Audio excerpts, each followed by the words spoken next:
नमस्कार, आप देखना शुरू कर चुके हैं वैभव करंदी चैनल। हमारे साथ मौजूद हैं नगर परिषद पलवल के elected chairman doctor Yash Kumar.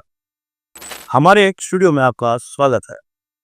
धन्यवाद। आपसे कुछ मीठे सवाल करेंगे और कुछ कड़वे भी करेंगे, मिर्ची जैसे। शहर में तिरंगा लाइट्स लगाई जा रही हैं जी। वैसे तो दिखने में तो बहुत सुंदर लग रही हैं, लेकिन जैसे समय बीतेगा, क्योंकि हमने देखा है गुरुग्राम में, फरीदाबाद में और भी शहरों में लगने के कुछ समय बाद और चोरी भी हो गई उनमें से काफ़ी सारी।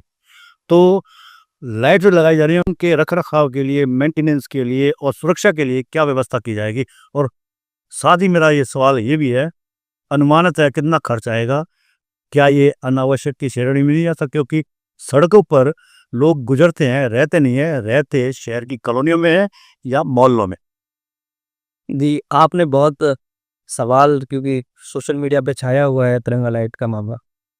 तो पूरे शहर के अंदर हमने जो एलिवेटेड फ्लाईओवर है, उस पे तिरंगा लाइट लगाने का कार्य नगर परिषद की ओर से किया जा रहा है। और जहाँ तक सवाल है आपका कि अनावश्यक खर्च की, मैं कहता हूँ कि शहर के सौंदर्यकरण के लिए ये सभी कार्य, चाहे लाइटिंग की व्यवस्था हो, चाहे पर्यावरण की दृष्टि से सौंदर्यकरण के लिए पेड़-पौधे लगाना हो, ठी या अन्य जो भी सौंदर्यीकरण के चौक चौराहों का सौंदर्यीकरण है वो कार्य हो, तो नगर परिषद के पास में विकास कार्यों के साथ साथ सौंदर्यीकरण के लिए भी पर्याप्त फंड है। तो विकास कार्यों के अंदर कोई कमी नहीं आएगी, उसके लिए भी हमने पर्याप्त मात्रा में फंड रखा है। और उसके अतिरिक्त जो फंड है वो शहर के सौंदर्यीकरण के और उनके लोगों को एक अच्छी बेहतर लाइफस्टाइल देने के लिए, क्योंकि जब हम अन्य शहरों में जाते हैं तो वहाँ से तुलना भी तो करते हैं कि हमारा शहर कब अच्छा बनेगा, कब बेहतर होगा। तो उस दिशा में भी नगर परिषद लोगों की इच्छाओं के अनुरूप कार्य कर रहा है और शहर वो बाकी शहरों की तुलना में एक अच्छा सुंदर पलवल बने और आधुनिक पलवल बने, उस दिशा में कार्य कर। अच्छा, अभी होली गई है, होली पर कहते हैं ना, होली पर रंग लगाते हैं और साथ में कहते हैं कि बुरा ना मानो होली है। आप भी बुरा मत मानिएगा, होली का असर है अभी भी। शहर की सफाई व्यवस्था का बहुत बुरा हाल है। सफाई कर्मियों का जो वेतन है हमको काफ़ी समय से मिला भी है, अगर जो ठेके पर लगे हुए हैं। दूसरी बात यह कि जो ठेका है वो चंडीगढ़ में लंबित है, अभी तक 3 महीने की एक्सटेंशन तो मिल गई है आपको, लेकिन प्रॉपर वे में छूटा नहीं है। इस वजह से भी काफ़ी दिक्कतें आ रही हैं। और जो डोर टू डोर कचरा उठाती हैं, लिफ्टिंग का सिस्टम गाड़ियों की हालत में खस्ता है। साथ में मेरा एक सवाल ये भी है कि शहर में, जैसे मैंने बुरा हाल कहा है, तो बुरा हाल ये है कि जगह-जगह इंक्रोचमेंट बहुत है। नगर परिषद प्रशासन वो स्टेप अप क्यों नहीं उठाता? देखिए, अब से जब पहले नगर परिषद के कार्यकाल की जब हमारी शुरुआत हुई थी और तब की और अब की दृष्टि में हम देखें, आप ताऊ देवीलाल पार्क के सामने देखिए, पहले बहुत कूड़े का जमावड़ा रहता, खत्ता था, वहाँ पे लोग खुले में कूड़ा डालते थे। और सोना रोड में ऐसे कई स्थानों पर हमने जो सार्वजनिक रूप से कूड़ा डालते थे उनको नियंत्रित किया है। और आने वाले समय में भी जहाँ-जहाँ ऐसी जो स्थान है उनको भी हम बेहतर साफ सुथरा बना के, पेड़ पौधे लगा के उनको अच्छा बनाएंगे, ये हमारी नगर परिषद की योजना में है। दूसरा विषय, आपने शहर की सफाई व्यवस्था के लिए जिस एजेंसी के लिए कहा है, निश्चित रूप से वो सबके सामने है। और नई डीपीआर हमने बना के, आरएफपी बना के सरकार को अप्रूवल के लिए भेजा है। और आने वाले समय में 7 वर्ष के लिए कोई एजेंसी हमारे शहर के अंदर आएगी जो अच्छा काम करेगी, ऐसा हमें उम्मीद है। और सरकार भी इस सारी चीज़ों को जो आपके सोशल मीडिया के माध्यम से, नगर परिषद के कार्यालय के माध्यम से कौन एजेंसी किस तरह का काम कर रही है, वो सारी सूचनाएँ हैं, हेडक्वार्टर पहुँचती हैं, तो उसमें समय-समय पे सुधार किए जा रहे हैं। तो आने वाले समय में आपको जो भी एजेंसी शहर के अंदर काम करने आएगी, उनके कार्य करने की जो तरीकों में आपको सुधार नज़र आएगा। अच्छा, 10 ट्रैक्टर खरीदे अभी नए। जी। एक बहुत बड़ा ब्लेम ये लग रहा है कि उसमें काफ़ी कमीशन भी मिली है। ये मैं आरोप ये नहीं लगा रहा कि आपके पास मिली है। ये आरोप लोग लगा रहे हैं सोशल मीडिया पर कि कमीशन का खेल है सारा। देखिए, जहाँ तक पलवल नगर परिषद के मैं अपने कार्यकाल की बात करूँगा, हमने ये पहली बार है, ये ऐतिहासिक रूप से हमने 10 ट्रैक्टर और ड्राइवर की खरीद की है। और अभी आने वाले समय में 2 जेसीबी की खरीद और होगी। तो मैं इस बात को ऑन रिकॉर्ड इस बात को कह रहा हूँ। और सभी चीज़ों के लिए आप किसी भी नागरिक के लिए, क्योंकि सभी शहरवासी हमारे हैं, सभी जागरूक हैं। आप बाजार मूल्य से जो एक व्यक्ति सोनालिका के ट्रैक्टर उनकी एजेंसी से जो ट्रैक्टर ट्रॉली खरीदेंगे, बाजार मूल्य से हमने लगभग 2.5 लाख रुपए कम एक ट्रैक्टर ट्रॉली खरीदा है। तो जिसको एक आम नागरिक खरीदता है उससे भी हमने लगभग 2.5 लाख पे हमने खरीदा है। और उसमें भी आप मान के चलिए, शहर की सफाई व्यवस्था को ध्यान में रखते हुए ये एक ऐसा पहला ऐतिहासिक कार्य है जिसमें आप देखेंगे कि नगर परिषद ने इतनी बड़ी उपकरणों की खरीद की है।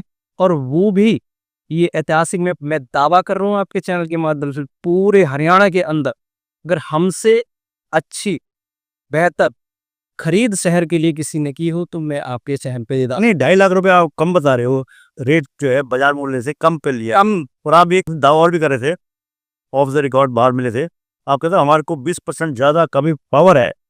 हाँ, विभाग के तौर पे कि भी जो भी बाजार मूल्य से हम ऊपर भी चीजें खरीद सकते हैं, उसके बावजूद भी हमने उस ऊपर तो छोड़िए, एट पार पे भी नहीं खरीद के हमने 2.5 लाख रुपए कम में खरीदी। वजह क्या रही है, आप कम क्यों? आपने डर दिखाया इस डीलर को कि अगर आप सस्ता नहीं करेंगे तो हम आपके पूरा भर देंगे, ऐसा? नहीं। हमने इस ट्रैक्टर की हायरिंग के लिए जितनी भी डीलर्स को इनवाइट नहीं किया, हमने ट्रैक्टर मैन्युफैक्चरिंग कंपनीज को इनवाइट किया था। तो एक सरकारी विभाग के अंदर 10 ट्रैक्टर अगर इस शहर के अंदर चलते हैं तो हमने उनको कि आपकी ब्रांड का प्रमोशन होगा, आप उस कॉस्ट को जो एक आप यूज करते हैं अपने एडवर्टाइजमेंट के लिए, उस आपके एडवर्टाइज हमारे पास ही होगी। आप हमें अच्छी गुणवत्ता के उपकरण दीजिए, ट्रैक्टर दीजिए, और वो वर्षों वर्ष चलेंगे और आपकी एडवर्टाइजमेंट होगी कि बढ़िया। मेरे को वाक्य याद आ रहा है, वाइस चेयरमैन थे तो रमेश कुमार थी। ये मेरे को वाक्य इसलिए याद आ रहा है क्योंकि एक बार जब कंवर रमेश कुमार जी के पास कार्यकारी अध्यक्ष का चार्ज था, तो आपकी जो स्ट्रीट लाइट है वो बिजली विभाग ने बिल ना भरने के कारण काट दी थी। बिल तो अभी तक नहीं भरा आप लोगों ने, टाइम नया बिल भरने, पुराना पेंडिंग है, बहुत लाखों रुपए हो गया, तो बिजली काट दी थी। तो एसडीओ वीरेंद्र आर्य थे उस समय, सारा कूड़ा उनके घर के बाहर डाल दिया था। उन्होंने उसी दिन रात को लाइट जोड़ दी थी, तो इसलिए पूछा था मैंने आपसे। देखिए, ऐसा कोई वाकया इस कार्यकाल में तो नहीं हुआ है। और निश्चित रूप से ये भी एक ऐतिहासिक कार्यकाल रहा है कि नगर परिषद बिना विवादों के अधिक से अधिक काम करने की एक कार्यप्रणाली हमने वहाँ पे शुरू की है। एक वातावरण दिया है कि शहर के अंदर आज ज़्यादा से ज़्यादा काम हो। पार्षदों के अंदर भी एक अच्छा माहौल, एक परिवार के सदस्य की तरह रहा है कि बिना वाद विवाद के ये पहला कार्यकाल है जिसमें कोई पार्षदों का वोट कोई बहुत ज़्यादा आपको हाईलाइटेड। अच्छा, एक अंदर की बात और है जी। सुना है खेल राज्य मंत्री गौरव गौतम के साथ आपके संबंध मधुर नहीं है। देखिए, ये तो मैंने पहले भी कहा है आपको। कुछ चीज़ें हमारे राजनीतिक रूप से हमारे जो पत्रकार साथी हैं वो ऐसे सवाल पूछेंगे कि बहुत ज़्यादा से ज़्यादा व्यूज़ आए। नहीं, ये देखिए, मेरे भी तो वैसे ही आ जाते हैं बहुत, ऐसे आप देखते भी होंगे। ठीक। हमने आपकी कल लाइव चलाई थी तिरंगा लाइक्स की, अभी इसके बाद वहाँ चलेंगे, उस पर भी काफी व्यूज आ गए, 13,500 तो व्यूज आ गए उसको, और भी आएंगे। विवादित कुछ चीज़ें, टिप्पणियां आप लोग देखते हैं। ये वो इसलिए बोल रहे हैं कि मैं आपको जो आपके राइवल थे, जो आपके खिलाफ चुनाव लड़े थे, निर्दलीय धीरज कुमार, उनको ज्यादा प्रेफरेंस देते हैं। अभी ट्रैक्टरों की खरीद का मामला था तो आपने उद्घाटन कर दिया, उनसे पहले उद्घाटन करना था गौरव गौतम को, नहीं। लेकिन कर दिया आपने उद्घाटन, नहीं। चाबी आपने ले ली थी। मैं कहता हूँ जो प्रक्रिया थी पहले भी यही कार्य योजना थी कि हम सभी लोग शोरूम से उन ट्रैक्टर्स को लेके आएंगे और उनका विधिवत पूजन पे विधायक जी को, मंत्री जी को इनवाइट करेंगे। वही योजना हमने बाद में भी फॉलो की। ये ऐसा नहीं, क्योंकि जब आप लोगों ने खेला कर दिया था उसके बाद दोबारा कार्यक्रम हुआ था रेस्ट हाउस में, चाबियां दी गई थी, उसमें आप भी थे, धीरज कुमार भी थे। जब गौरव गौतम से हमने सवाल किया था, इंटरव्यू किया था, आज भी ऑनलाइन है, उनके साथ आप नहीं थे, धीरज कुमार थे। देखिए, ऐसे इसलिए लगता है कि आप दोनों के बीच में एक काफी खटास है। देखिए, राजनीति हमेशा बड़े मन के साथ में की जाती है। मैंने आपको पहले भी कहा, धीरज कुमार आज हमारी पार्टी के सदस्य हैं। धीरज कुमार हमारे छोटे भाई हैं। तो निश्चित रूप से अगर आप बड़े मन के साथ में ही नगर की सेवा कर सकते हैं, लोगों की सेवा कर सकते हैं, मैं वो चुनाव की जो चीज़ें थी, आपने कभी मुझे यार इसको होता होगा क्योंकि इलेक्टेड चेयरमैन है आप। देखिए, इस विषय को तो आप कितना लंबा चलाएँ, उसमें कोई वो महत्व ही कोई खटास नहीं है, कहने का मतलब ये है। कोई खटास नहीं है इस विषय को लेकर, और हम राजनीतिक लोग हैं। हमारे पास में अन्य दलों के लोग भी आते हैं और उनके साथ भी बहुत अच्छा शालीनता के साथ में, शिष्टाचार के साथ में व्यवहार रहता है, उनके काम भी करते हैं, ऐसा नहीं है। तो ऐसा अगर आप इस चीज़ को आप जब कहिए कि आपको, आप मुझे बता दीजिए 2.5 साल में आपको कोई ऐसा मौका मिला हो कि मैंने किसी व्यक्ति के काम रोके हों, तो आप जब आप कहिए कि राजनीतिक अच्छा, अब देखते हैं सर इंद्रपाल शर्मा का भी हस्तक्षेप कर रहे हैं, ऐसा सुना है हमने। करीबी हैं वो उनके, पार्षद भी रहे हैं वो, गौरव गौतम के। इंद्रपाल शर्मा को कुछ ज़्यादा हस्तक्षेप भी हो गया। नहीं, नगर परिषद म्युनिसिपल एक्ट से चलती है, हाउस से चलती है। नगर परिषद के समक्ष, हाउस के समक्ष जो भी कार्य आते, आम से आम व्यक्ति और खास से खास व्यक्ति, सभी के कार्यों को नगर परिषद उतनी ही संवेदनशीलता के साथ में करती है। और आप, हमने जो बजट जो पेश किया उसमें आपको झलक आई कि अगर हमने 40 करोड़ रुपए के गलियों के और रास्तों के निर्माण के लिए रखे हैं, तो वो हर वार्ड में होंगे। हमने सौंदर्यीकरण के कार्य के लिए अगर फंड रखा है, तो वो हर वार्ड का। हमने शमशान घाटों के सुधारीकरण के लिए है, तो वो जहाँ-जहाँ नगर परिषद क्षेत्र के अंदर शमशान घाट हैं, उनके सुधारीकरण के लिए वो फंड इस्तेमाल होगा। तो निश्चित रूप से नगर परिषद ने की कार्यप्रणाली है, उस कार्यप्रणाली के अंदर, उस दायरे के अंदर रह के ही कार्य हमेशा किया जाता है और आगे भी किया जाता रहे। शहर में पानी ना भरे, शहर डूबे नहीं, बरसात के दौरान एक नाला खोदा गया था पूरे शहर में। भाटिया कॉलोनी के पास वो विवादित बात हो गई है। वो शायद पार्षद अनिल नागर का वार्ड है। वहाँ नाला जो है वहाँ ब्रेक हुआ है। अगर नाला शुरू ना हुआ तो आने वाले बरसात के समय में फरादा शहर डूब जाएगा। ये चेतावनी एक तरह से, और पार्षद अनिल नागर ने कहा भी है। कल चंडीगढ़ में एसीएस विकास गुप्ता से, जैसा कि मैंने कहा कि आजकल इंद्रपाल शर्मा ज़्यादा हस्तक्षेप कर रहे हैं या सहयोग कर रहे हैं, आपको हो सकता है सहयोग कर रहे हो। एसीएस विकास गुप्ता से इंद्रपाल शर्मा और पार्षद देवदत्त शर्मा मिले हैं। उनको कहा कि मुआवजा दीजिए, जो ये मांग कर रहे हैं, सॉल्व हो जाएगी प्रॉब्लम। एसीएस ने दो टूक इनकार करते हैं। बाद में ये प्लानिंग हुई है कि कैबिनेट मंत्री विपुल गोयल से गुहार करेंगे। विपुल गोयल ही कुछ इसमें सोल्यूशन निकाल लेंगे। क्या कहेंगे आप? देखिए, ये मामला हाईकोर्ट के अंदर विचाराधीन है बिल्कुल है। और इसके अंदर हमारा चंडीगढ़ से सभी उच्च स्तर के प्रशासनिक अधिकारी इस सारे मामले को देख रहे हैं। इस मामले को लेकर कोई राजनीतिक रूप से कोई टिप्पणी की आवश्यकता नहीं, समाधान की ओर नगर परिषद बढ़ रही है और हाई कोर्ट की गाइडलाइंस को फॉलो करते हुए उनके आदेशों की हमने अभी प्रतीक्षा है। और जिस तरीके से अपना प्रशासन, उच्च प्रशासन इस मामले को तय करेगा, नगर परिषद उस हिसाब से करेगी।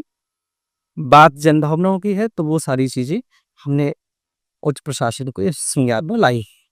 मीट की दुकानों को बाहर करने का काफ़ी समय से अभियान चल रहा है। सन 2003 में चौटाला सरकार के दौरान जब ये मांग उठी, तो रसूलपुर रोड पर मीट मार्केट बनाई गई थी। वहाँ शिफ्ट नहीं हुए, हालांकि नीलामी तो हुई थी, लेकिन शिफ्ट नहीं हुई है मांस विक्रेता। उनका कहना है कि वहाँ सुविधाएं नहीं है, नगर परिषद ने कोई सुविधाएं नहीं दी हैं, इसलिए हम वहाँ पर नहीं जा रहे। वो कोर्ट में भी चले गए थे। 2008 में फिर पंचवटी मंदिर के महंत महामंडलेश्वर कामता दास ने शहर को शाकाहारी घोषित करने की मांग की, अभियान चलाया। सफलता उनको काफ़ी मिली, लोगों ने सहयोग किया, लेकिन तत्कालीन सरकार और प्रशासन ने उनको अपेक्षित सहयोग नहीं किया, इसलिए अभियान भी एक तरह से कहें टैं पिस हो गया। अब फिर दोबारा से भी ये मांग उठ रही है कि नगर परिषद प्रशासन मांस विक्रेताओं को, यानी कि मीट की दुकानों को रसूलपुर रोड पर शिफ्ट करे। देखिए, जो नगर परिषद ने कार्य योजना, जो खुले में मीट विक्रेता हैं उनको ध्यान में रखते हुए, क्योंकि वो मीट विक्रेता है, व्यापारी भी है, उनके हितों को भी ध्यान रखते हुए और समाज के अंदर जो मीट नहीं खाते हैं उन लोगों की भावनाओं का भी ध्यान रखते हुए उनके साथ में अभी पिछले महीने हमारी मीटिंग हुई, तो उन लोगों के को हमने मौके पे बुलाया और उनको जो भी सुविधाएं चाहिए एक स्टैंडर्ड मीट मार्केट बनाने के लिए नगर परिषद ने ऐसा प्रपोजल तैयार किया है। और जो अपनी मीट मार्केट है उसमें जो क्योंकि उस लंबे समय से उसका इस्तेमाल नहीं हुआ, तो कई सारी चीज़ें उसमें मरम्मत की आवश्यकता है। उसकी मरम्मत करा के और जो नए दुकानदारों के लिए मीट की दुकान बना के हम जो शहर के अंदर खुली तौर पे जो मीट विक्रेता हैं उन दुकानों को वहाँ पे मीट मार्केट में शिफ्ट करने का कार्य नगर परिषद जल्दी कर। कब तक हो जाएगा? जल्दी का मतलब कब तक? देखिए, टाइम तो लगेगा? हाँ, समय लगेगा उसमें। जैसे हमने इसके लिए टेंडर की प्रक्रिया शुरू कर दी है, एस्टिमेट के तैयार हो चुके हैं, तो टेंडर की प्रक्रिया में अब ये सारा कार्य जाएगा। तो लगभग हमने 1 करोड़ रुपए हमने इस कार्य के लिए भी पास किया है। तो निश्चित रूप से आने वाले समय में इसका काम शुरू होगा और जैसे मीट मार्केट का निर्माण कार्य पूरा हो जाएगा तो उनकी शिफ्टिंग के लिए